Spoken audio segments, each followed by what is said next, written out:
Hi, good morning, everyone. Welcome to another edition of our post-cabinet press briefing. We're very pleased this morning to have with us the Minister of Education, Youth and Information, the Honorable Favour Williams. Also, we'll be having the Honorable Minister Desmond McKenzie, who is the Minister of Local Government and Community Development, who will give us an update on his sectoral presentation. We'll also have an update on the ENDS program by Senator the Honorable Matthew Samuda, Minister without portfolio in the Ministry of National Security. We will start with an announcement of cabinet decisions, and then we will have the presentations, and after which we will take questions from the media. I'd like to also welcome members of the media fraternity who are here with us today. Thank you for joining us, and I'll now invite the Minister Favour Williams, to come and present the cabinet decisions. Minister. Thank you, Minister Morgan. Good morning, everyone. Let me acknowledge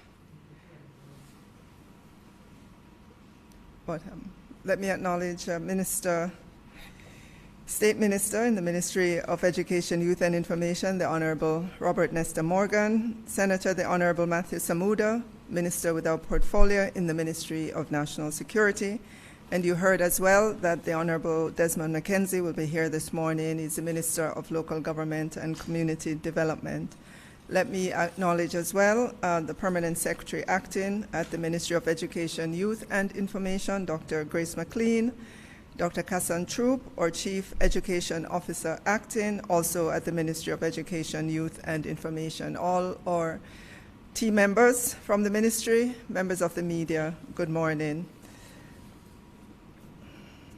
So we'll begin this morning with the major decisions from Cabinet. The first is the renaming of the Denham Town Infant School and the Denham Town Primary School in honor of former Prime Minister, the Most Honorable Edward Seaga. So Cabinet gave approval for Denham Town Infant School and Denham Town Primary School in the constituency of Kingston Western to be renamed the Edward Seaga Infant School and Edward Seaga Primary School, respectively. The government has established a tradition of honoring distinguished Jamaicans who made sterling contributions to national development and the advancement of the Jamaican people through their chosen fields of endeavor. Mr. Seaga served with distinction as Member of Parliament in the constituency for 43 years. During the course of his political life, Mr. Seaga made a significant impact on Jamaica's growth and development through the introduction of various programs and the establishment of institutions across the social, cultural, political, and financial sectors. The next decision of Cabinet relates to the National Council on Drug Abuse. Cabinet gave approval for the integration of the National Council on Drug Abuse, NCDA, to function as a department of the Ministry of Health and Wellness. Cabinet also approved the repeal of the National Council on Drug Abuse Act 1991 to facilitate the integration.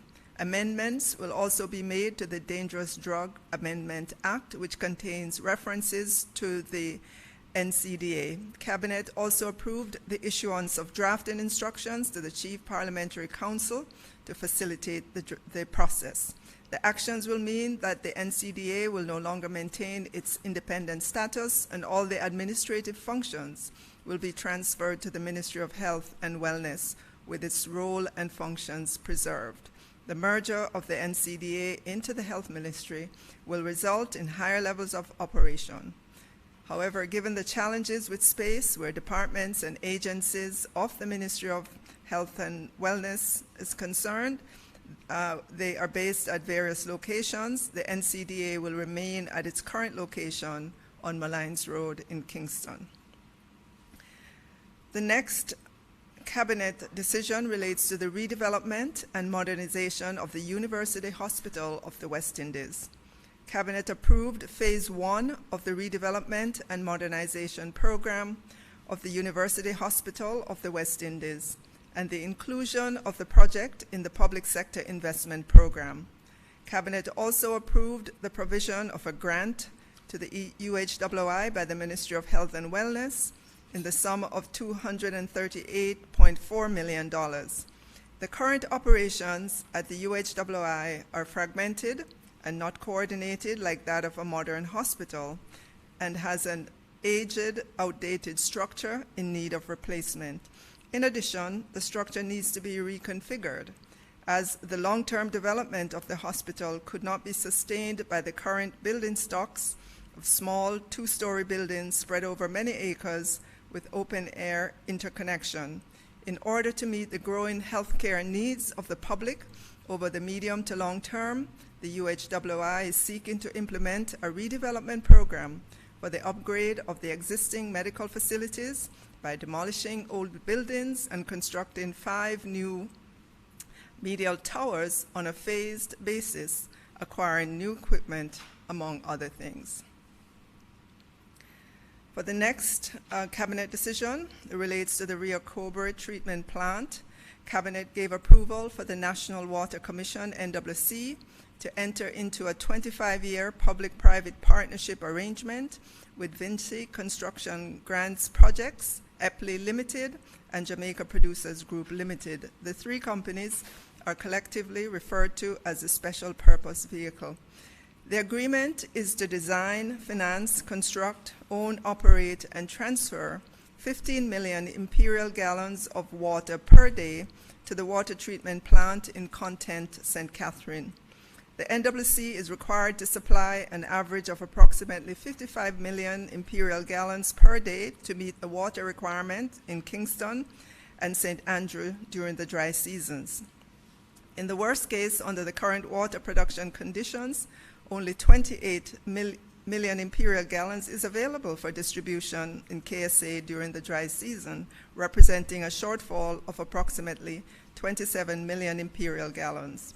To reduce the shortfall between water demand and supply in the Kingston metropolitan area in the medium term, the NWC sought to implement various initiatives, including the procurement of a 15 million imperial gallon water treatment plant at Content, St. Catherine. With the increase of the 15 million imperial gallon plant, the reduction in non-revenue water, it is expected that there will be a significant improvement in the water supply in KSA when the project is completed. In terms of the final Cabinet decision, it relates to an agreement between the government of the United Arab Emirates, the UAE, and the government of Jamaica for the avoidance of double taxation and the prevention of fiscal evasion. Cabinet gave approval for the double taxation agreement between the government of the United Arab Emirates, UAE, and the Jamaican government for the elimination of double taxation with respect to taxes on income and the prevention of tax evasion and avoidance. The general objectives of the bilateral tax agreements are to provide full protection of taxpayers against double taxation and to allow for the free flow of international trade or cross-border transactions and investment, as well as the transfer of technology. The aim of the agreement is to prevent discrimination between taxpayers in the international field and to provide a reasonable element of legal and fiscal certainty as a framework within which international operations could be pursued. The agreements foster cooperation between the tax authorities, thus enabling them to execute their duties more effectively. We turn now to the reports that Cabinet received and approved. Cabinet received and approved the following annual reports and/or financial statements to be tabled in Parliament. Housing Agency of Jamaica Limited, 2018-2019. Jamaica Deposit Insurance Corporation, JDIC, as of March 31, 2020. Public Accountancy Board, as of March 31, 2020. Planning Institute of Jamaica, December 2019. Casino Gaming Commission, March 31, 2020. And the University of the West Indies, MONA, 2019-2020. And 2021 to 2023 biennium budget. We move now to contracts. Cabinet gave approval for the award of a contract for the maintenance and support fees of the MyHR Plus system for the government of Jamaica in the amount of US $2.1 million, excluding taxes, to Quidges Consultores de Gazato. The MyHR Plus is the government's HR management and payroll system that has been rolling out across the government now for some time. And we're pleased at the Ministry of Education, Youth and Information to say that we are in the process of this major implementation that we know will bring significant efficiencies to the ministry. Cabinet gave approval as well for the award of a contract for the procurement of works for the Windsor Community Water Supply Rehabilitation Project in Portland in the amount of $68.9 million, and this contract was awarded to Stone Plus Limited. Cabinet also gave approval for the award of a contract for the construction of a therapeutic treatment center in St. Andrew for the Child Protection and Family Services Agency, CPFSA, in the amount of $117.1 million, and this contract was awarded to Alpha Shore Structures and Roofing Limited, and JSIF is the implementing agency for this contract. Cabinet gave approval for the award of a contract for the provision of security services at the Cornwall Regional Hospital in the amount of $144.3 million, including GCT, and this contract was awarded to King Alarm Systems Limited. Cabinet also gave approval for the award of a contract for the installation and commissioning of a neurosurgical microscope at the University Hospital of the West Indies, and this contract was awarded to Leica Microsystems in the amount of 89.4 million Jamaican dollars. And this microscope is to allow surgery to be performed on different body parts by illuminating the body parts, making those bigger so the surgeons can see exactly with greater precision what they're doing. And we are happy for that instrument to be at our hospital. All right, so that concludes the major cabinet decisions. And I'll just now turn quickly to the Ministry of Education, Youth and Information. Next Wednesday, May 26, 37,179 students will be sitting the primary exit profile PEP, the grade 6 ability test. We would like our students to know that the ministry has made all accommodations for them in order to have a safe and successful sitting of the exam. We've made special accommodations for our special needs students as well, in terms of whether or not they have asked for example, extra time, assignment of a reader or a writer, a prompter or a shadow, whether they've asked for preferential seating, so for example, they may ask to be seated at the front, and whether they've asked for allowances of breaks. A total of 320 students who submitted psychoevaluation reports. These were evaluated by our special education unit, and of this amount, 290 would have received the special accommodations. 5 applicants also will receive linguistic aid in terms of their language, their native language versus the English in which the exam is written.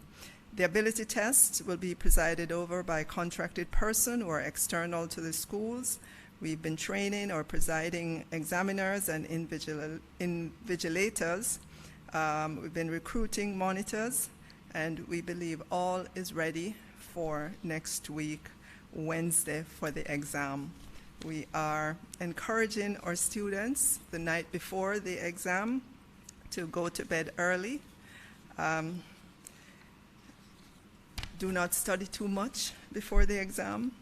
Ensure you take at least 2 HB pencils to the examination and a clean eraser. Have a healthy breakfast on the morning of the exam. Be at the examination venue at least 1 hour before the start.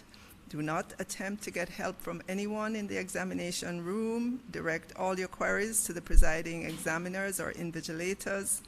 And to our parents, we're saying do not interfere with the examination procedure. And your task is to ensure that the students get to the examination venues on time, and of course, imploring everyone to maintain all the COVID-19 protocols. Thank you very much.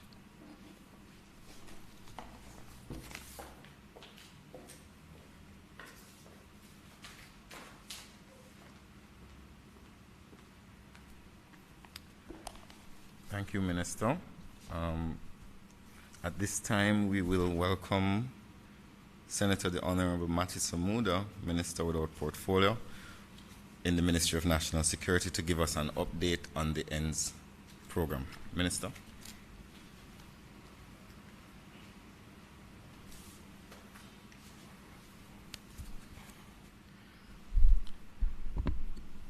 Thank you, Minister Morgan. Allow me also to acknowledge Honorable Minister Favour Williams, PS Acting Grace McLean, Chief Education Officer Dr. Kassan Troop. Thank you for the opportunity this morning to speak to members of the media related to the ENDS program.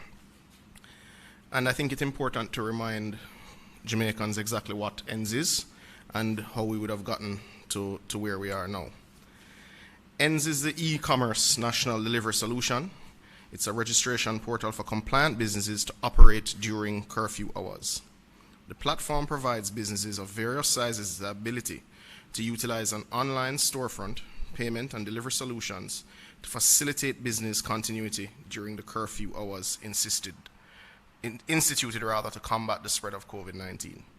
Any compliant business, vendor, or taxi, motorcycle courier will be able to operate during curfew hours once they have submitted the requisite documents and are verified and receive approval. Now, this program is built on equity and inclusivity.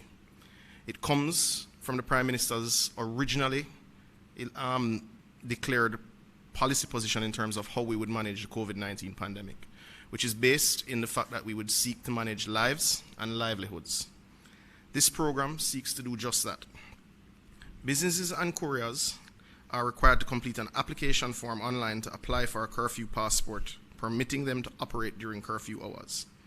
Approval for vendors and businesses are done via the Ministry of Local Government through the respective municipalities, while drivers and couriers are approved by the Ministry of Transport and Mining through the Transport Authority.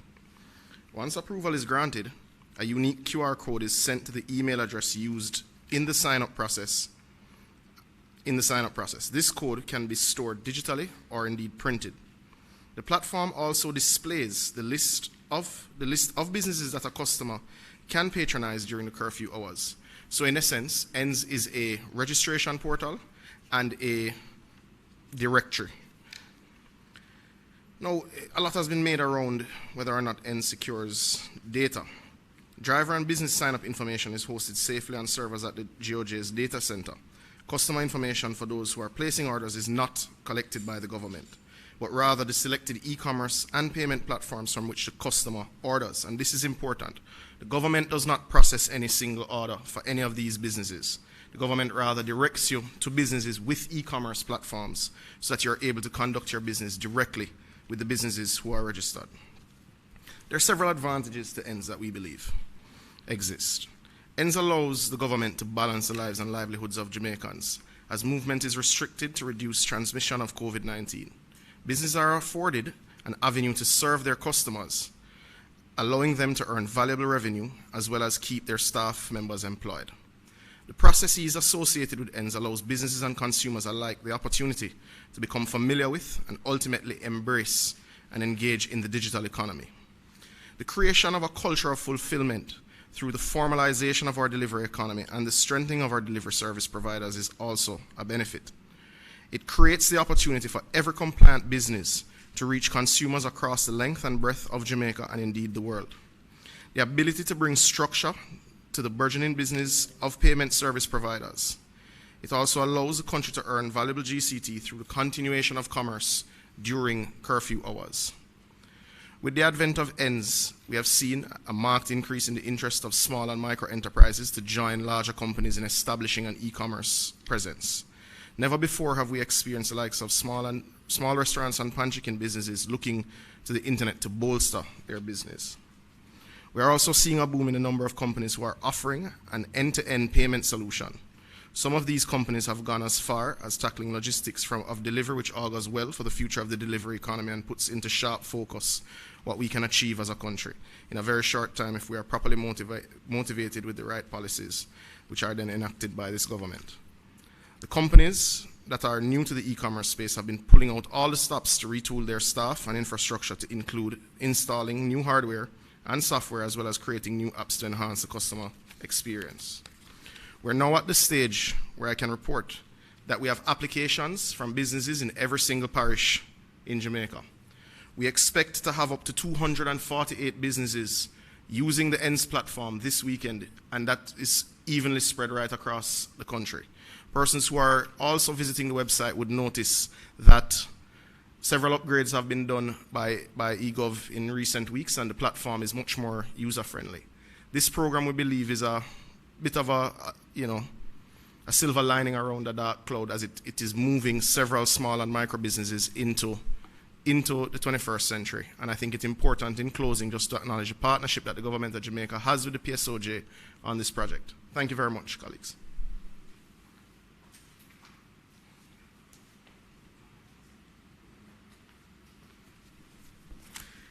Thank you, Minister Samuda, for that update. I suspect many Jamaicans are quite happy with the innovation of the ENDS, which has really liberated many businesses from some of the restrictions that have caused them to lose money over the last couple of months. We will now welcome the Honorable Minister Desmond McKenzie, Minister of Local Government and Community Development, coming out of his very important sectoral presentation yesterday in Parliament. Minister McKenzie, thank you, sir.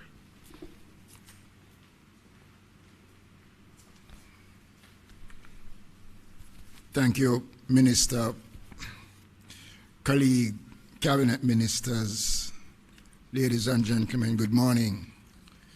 First of all, I'd like to make a brief comment on the opening of the minister's presentation this morning in advising of a cabinet decision to rename the Denham Town Infant and Primary School in honor of a former Member of Parliament, the Most Honorable Edward Seaga. It is a very positive move because Mr. Seaga was a champion of education, especially at the primary and the infant level. And the building of Denham Town Primary and Infant was done through his instrumentality, and we are looking forward to that very, very special occasion which will take place later on. I want to share briefly with you this morning, arising out of my presentation in the sectorial debate yesterday, the work of the government as we continue to enhance and improve the quality of the less fortunate in our society. We spent a significant amount last year, both on infrastructure and developing the human resources of the poor relief system. And this year we will be spending a significant amount, much more than we did last year. We provided over some 30,000 meals across the country.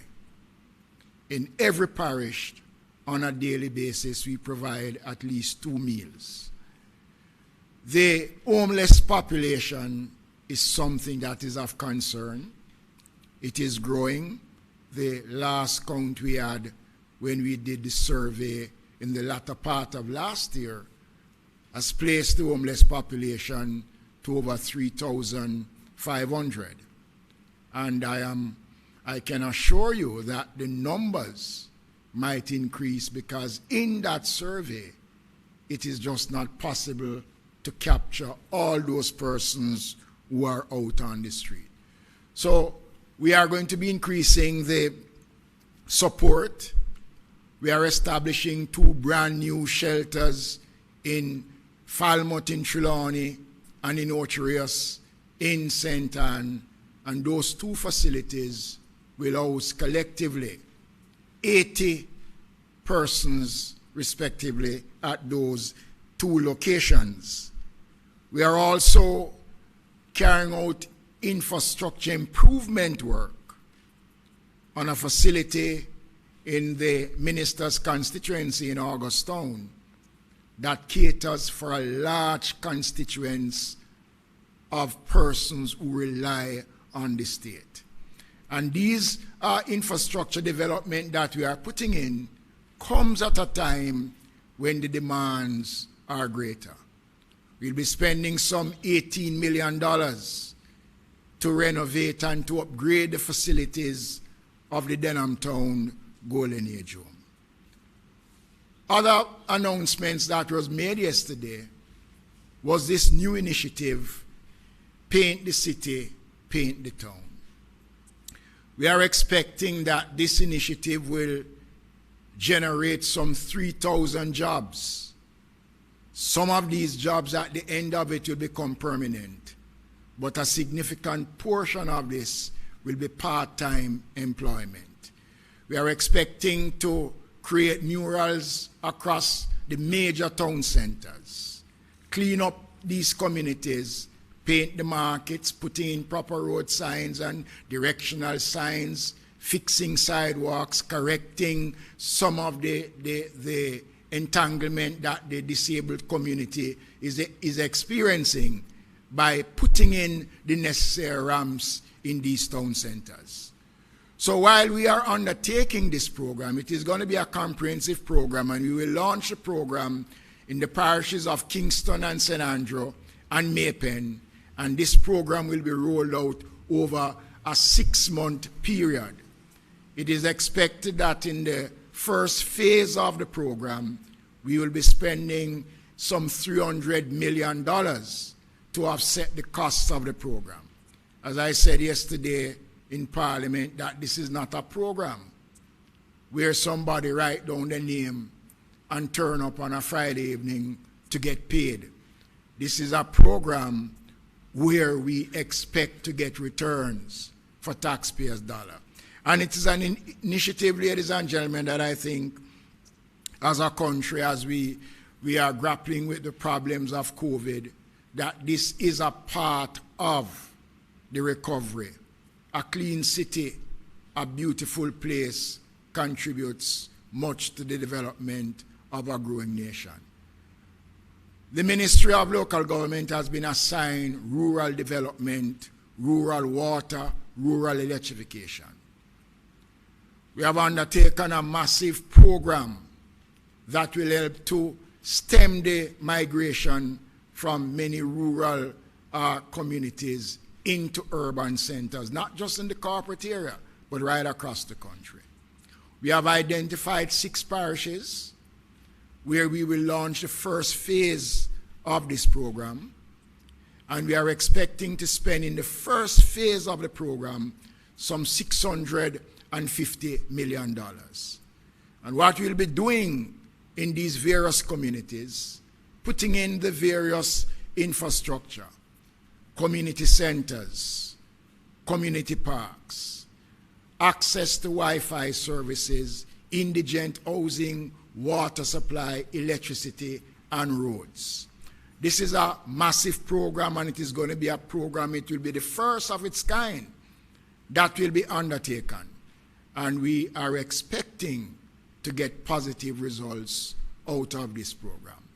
This initiative is one that, as I said before, will help us to stamp the government's intention on really improving urban and rural development in this year. I thank you. Thank you so much, Minister Mackenzie, for your presentation, as well as to Ministers Samuda and, of course, Minister Williams. Thank you so much to Minister Morgan. We are now also opening up the lines for members of the media to ask questions. We've indicated on our Zoom platform that you use the raise hand feature so that we will be able to acknowledge you, and then we will see the appropriate minister who will be able to respond to your questions. Thank you so much, ministers. We really appreciate it. And I do know that you are, of course, of service to members of the media this morning to clarify any matter that they may have to clarify. So let me now go over to Nadine Wilson-Harris from the Jamaica Gleaner this morning, who has raised her hand. And Nadine, you may now ask your question. Good morning, everyone. Thank you.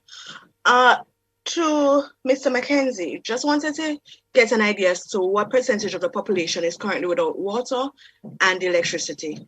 And to the officials from the Ministry of Education, I know that mention was made of persons who, special needs students, and what allowances will be made for them, but want to get an idea as to those who probably need counseling as a result of the trauma experienced by the pandemic. I wanted to find out what's the nature of the request that you are seeing as it relates to that for students who are in need of counseling.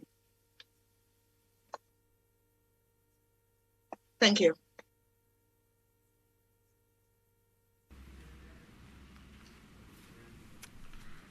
It is difficult for me to give a precise number as to the percentage. But one thing I can say, in the parishes of Portland, Clarendon, St. Elizabeth, and sections of Manchester, there is a significant portion of those parishes that suffer from shortage of water. We are presently undertaking, by virtue of using the rural water, to do an assessment of those areas. So it's going to be difficult to answer the question in the way that you would like. And the similar response would be for areas that lack proper electricity. And that is why we have announced yesterday extending the program for rural electrification, where we are now providing house wiring and running of pole lines to take electricity to certain communities across the country that lack the resources. I hope I am able to respond in a positive way to the questions that you just posed. Thank you so much, Minister. And now, Minister Williams on the education matters. So thank you. With regards to the question as to the psychosocial support we're providing, I'm going to ask our Chief Education Officer to answer that question. But before I do, let me also mention, along the lines of support, I should have included that the ministry will be extending its support for transportation on the day of the examination for students who will require assistance. We do have a portal on our website, transport.moey.gov.jm, for persons to register their request. Additionally, they could call 888-SCHTIME or 888-724-8463 to register for support if they do not have access to the internet. And so we would like to know, so we're able to help you in terms of transportation on the day of the examination. Dr. True?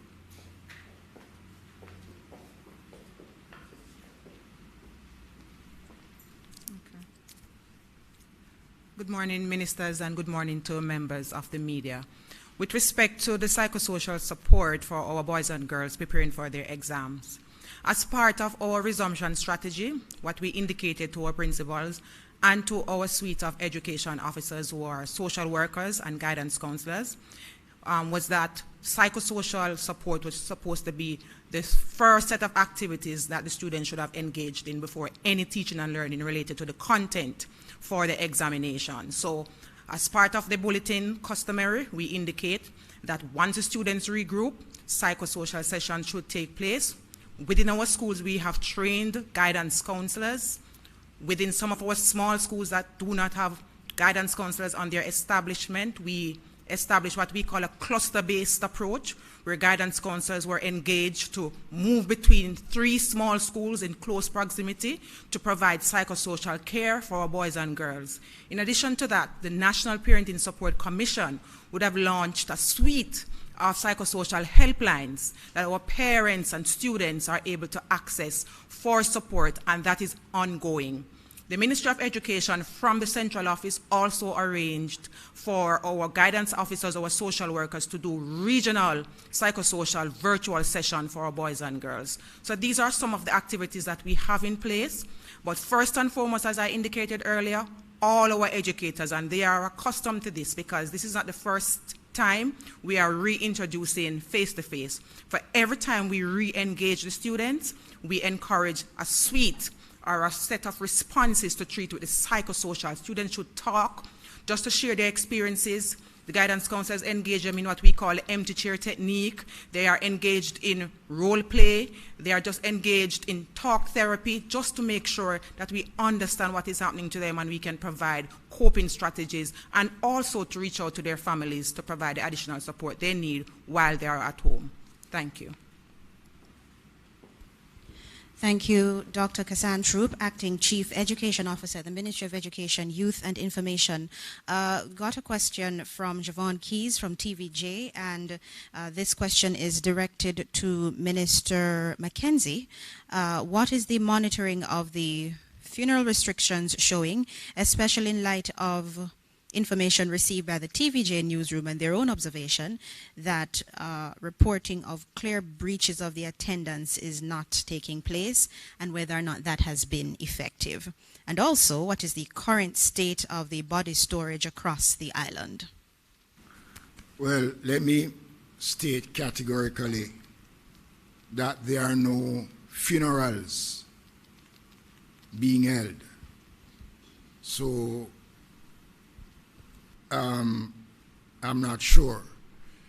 Burials are being allowed where it is set that 15 persons, 10 mourners and 5 persons, the officiating pastors and those who are doing. What I can say to you is that based on our monitoring system, we are satisfied that we are getting the kind of compliance that is expected, although there are cases where we have seen violations, and in instances the police have intervened when it becomes necessary. Just a reminder that funeral services with a body in the church is not permitted. Burials are permitted, and burials take place Mondays to Fridays between the hours of 10 to 4 p.m. Persons can hold memorial services, and we have been granting such requests when it is made to the Office of Disaster Preparedness. That has been done. But I will say that we are satisfied based on the monitoring that we are doing, but not to say that there are not persons that have been violating, and steps have been taken against those who are found to be in violation. The question of the storage of bodies, we have not gotten any complaints from the end-of-life profession. So if that was a problem, they would have indicated so. Thank you, Minister Mackenzie. Mr. Keys has another question, and this one is directed to the Education Ministry. So GISA is also I beg your pardon, let me go back to the top of that question. Mr. Keys would have sent in those questions via WhatsApp. So the Jamaica Independent Schools Association, JISA, says only about 12% of teachers have received the CARE grants to date. Mr. Keys wants to know if that is what the ministry's records are showing and if there is an update on those payments.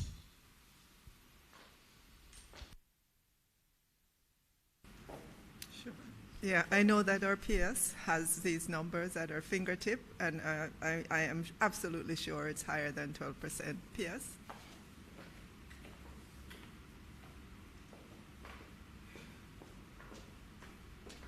Okay, Javon, just to say to you that when we last spoke, the number of persons who qualified were actually provided with the grants, and those were paid out, which of course is much more than 12%. And as we indicated, we are in active discussion with the Ministry of Finance. We are making progress. The President has been advised, and we are expecting that in short order, we will be able to announce what has been the outcome of those discussions. Dr. McLean, there's a follow-up question. JISA is calling for an update to the Education Act. As it states, the current act does not allow for the transfer of Government of Jamaica funds if needs be. Mr. Keys wants to know if this is something that the ministry is open to doing. So the Education Act and Regulation has a section which is called the Independent Schools Regulation, which supports independent schools. Any changes to be made would have to be at the policy level, and I am sure over time our minister will review, and if changes are to be made at that level, we will be advised to advance the discussion and the process. Okay. Thank you, Dr. McLean, the acting chief, I beg your pardon, the acting permanent secretary at the Ministry of Education, Youth and Information. Checking our Zoom platform to see if there are any more raised hands for media to ask their questions. All right, I believe, okay, Ms. Zara Burton, just unmute yourself and go ahead and ask your question, please. Hi, good morning, everybody. I wanted to follow up, and I had made mention on Twitter about a question that was answered last week by Minister Morgan about protocols referred to at the last press briefing when it comes to board members or chairmen of entities getting contracts from the entities they serve on. It was a very confusing statement, and I think I really would love to hear some clarity about these protocols that you referred to last time around about these directors being able to get contracts from the entities they serve on as long as the protocols are followed. Can you provide some clarity around that? Because I've done my own research, and the Ministry of Finance gave me a piece of legislation that would seem to indicate it's not allowed, but then, you know, of course, you have different information at your fingertips as well. So can you just clarify for the entire Jamaica once and for all, can chairmen or directors of public boards get contracts from the entities that they serve on? Good afternoon.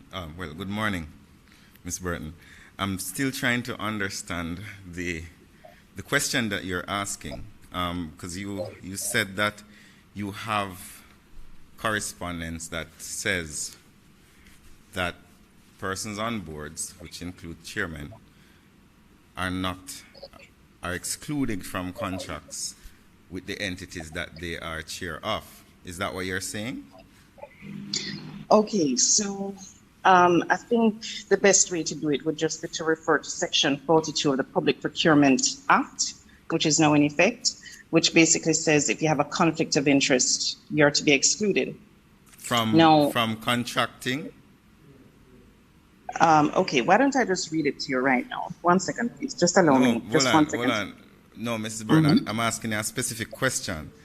Does the Procurement Act of Jamaica say that persons who are chairmen or members of boards are excluded from contracting with the government or the entity of which they are contracted? Okay, so let me be clear on what it is that the legislation says. Okay? It says, all right, section 42, here we go. A procuring entity shall exclude a person, firm, or entity from procurement proceedings if, and this is part B, the person, firm, or entity has an unfair competitive advantage or a conflict of interest that is likely to impair the integrity of those procurement proceedings. That's what it says. And so your now I'm interpretation, Ms. Burton, and I'm just trying to get clarity so I can answer your question.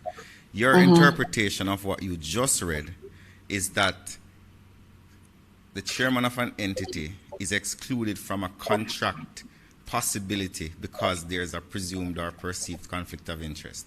Is that your interpretation?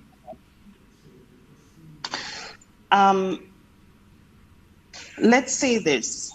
I don't think it's for me to interpret. Yeah, but you are the one asking the question. No, hold on a second. The reason I'm saying I'm not sure it's for me to interpret is that when I wrote to the Ministry of Finance about the issue, okay, meaning that I asked specifically, can directors get contracts, right? The question that I asked to the Ministry of Finance specifically, right? They responded to me that section, right? It says references made to request in respect of guidance on the issue of whether a public body can award contracts to board directors of the same entity. And that is what they responded. So I'm asking you, since that is their response, what is yours? Let me answer your question. And I have a cursory association with the law. So I do have some ability to read laws. But not that alone. The ordinary meaning of proceedings, procurement proceedings, means that an individual who has a conflict of interest should not be a part of a procurement proceeding. It does not mean that the individual's company cannot be a part of that procurement. But let me, because you did alert me that you were very concerned that I mentioned last week that there is a protocol in place for persons who may have a conflict of interest to benefit from government contracts, whether they be chairman or not. I decided to do some research, and I decided to speak to a couple of government lawyers who are au fait with the matter. And I will read to you what the current law says. And please, I'm asking you for a little time. 4.21 of the Government of Jamaica Public Procurement Handbook. Any GOJ employee involved in the procurement process who has entered into or is about to enter into financial or other business relationships that might involve a conflict of interest must immediately inform their supervisors in writing of the circumstances involved. This information is to be reviewed at an appropriate level and a decision taken as to whether there is a conflict of interest, and if so, what course of action to be adopted. A conflict of interest will arise when the individual has a direct or indirect relationship with a contractor, which may affect or might reasonably be deemed by others to affect impartiality on any matter related to their duties. It goes on. A public officer shall declare any relationship with a bidder, contractor, or consultant, and shall take no part in either the decision-making process or the implementation of any contract where such a relationship exists. A personal relationship is defined as consanguinity or affinity. Disclosure may be made in writing or verbally in the context of a meeting. However, having made the disclosure, the individual shall not sit in the meeting while deliberations on the issue are being concluded. Under Section 42(1) of the Procurement Act, a procurement entity is required to exclude a person, firm, or entity from the procurement proceedings if B, the person, firm, or entity has an unfair competitive advantage or conflict of interest that is likely to impair the integrity of those proceedings. However, the guidelines encompassed in the GOJ Procurement Handbook allow for conflicts to be declared and for the individual to recluse him or herself from the process, section 421. And this matter has come about because of a question by your colleague and friend, Mr. Johnson, last week. And I will specifically address it again. Having regard to the facts, the chairman of the board of the Hart Trust did not participate in any of the procurement proceedings or deliberations related to the award of contracts to the firm which he heads, Syncon Technologies Limited. In addition, based on the value of the bids in which Syncon participated, neither the chairman nor the board was involved in any aspect of the procurement process, as all bids were below the $30 million board approval threshold. These processes were managed by the agency's procurement committee, of which the chairman is not a part, and approved by the then managing director. I suspect her name is Ms. Dyer. So to conclude, Ms. Burton, to confirm what I said yesterday, there is both a legal and an administrative protocol that deals with circumstances where persons who sit on boards may from time to time have contracts with the government. We're a small society. There are many cases, and I will not call people's names here, where persons of high repute in our society have sat on boards, heads of multinational entities residing in Jamaica, and those same companies have health insurance contracts, architectural contracts with the government in entities that they have some stewardship of. It would be very challenging for us to exclude some of our best and most talented persons who are interested in building our nation and contributing to national development because of perceived conflicts. What the laws outlined is a protocol as to how to deal with such perceived conflicts. I hope I have responded effectively to your question. You've responded in part to the question. I still, though, would like clarification. You said, I just want to make sure, because as I said, I consulted lawyers as well about the legislation, and they had a different interpretation from what you had mentioned just now. So the persons that you consulted were... I did not give an interpretation, Ms. Burton. Ms. Burton, I did not give an interpretation. I went to the persons in the government who are expert on the matter and got a legal opinion from them. And the legal opinion wasn't their subjective view. It was extracted from the government procurement handbook as well as the law, which clearly says that if there's a perceived conflict of interest, there must be a declaration and there must be recusal from the procurement process. The procurement process is not the contracting of the entity, it's the process by which a determination is made as to if an entity qualifies to be contracted. So to conflate excluded from a contract to being excluded from a procurement process is a linguistic error that I think is being made. Thank you, Minister Morgan, for your comprehensive explanation of the procurement guidelines. Thank you. Checking the Zoom platform, not seeing any more raised hands at this time. Oh, I beg your pardon, there is now a question from Mr. Jovan Johnson from the Jamaica Gleaner. Please unmute and go ahead and ask your question.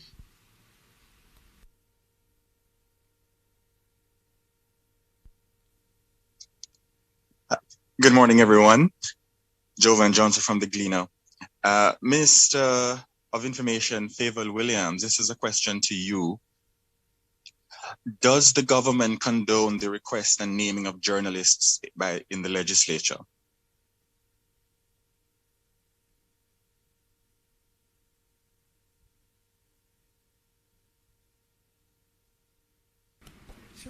Jovan.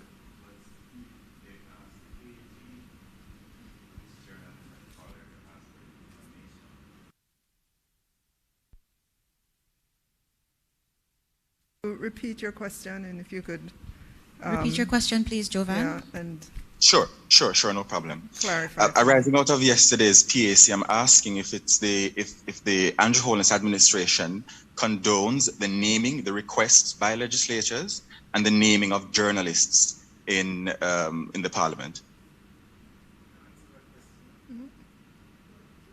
Minister Morgan, you want to deal with Minister that one? Morgan Yeah. will just answer that question. I think Mr. Johnson I must apologize, but we're a bit unarmed to answer that question, as it is significantly without context. I am not necessarily au fait with the circumstances from which this question comes, and I suspect that you may want to ask us formally so we can give a formal response, because we're pretty unarmed here in understanding the context of it.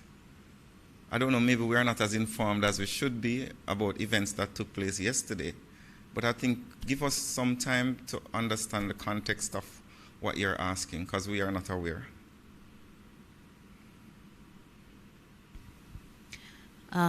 Mr. Johnson?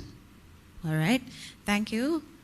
No more raised hands at this time. So this is where we're going to wrap up the post-cabinet press briefing. We just want to say thank you to members of the media for asking your question. This morning, we had the Honorable Favour Williams, Minister of Education, Youth and Information, the Honorable Desmond McKenzie, Minister of Local Government and Community Development. He would have given an overview of his presentation yesterday in the sectoral debates. Also, Senator the Honorable Matthew Samuda, Minister without portfolio in the Ministry of National Security, gave an update on the ENDS program. And the Honorable Robert Nesta Morgan, Minister of State in the Ministry of Education, Youth and Information, Dr. Grace McLean, Permanent Secretary acting in the Ministry of Education, and Dr. Troop, Chief Education Officer acting at the Education Ministry. We hope to see you again in 2 weeks' time. Please take care of yourselves and each other. Have a wonderful rest of the day, and God bless you. Good morning.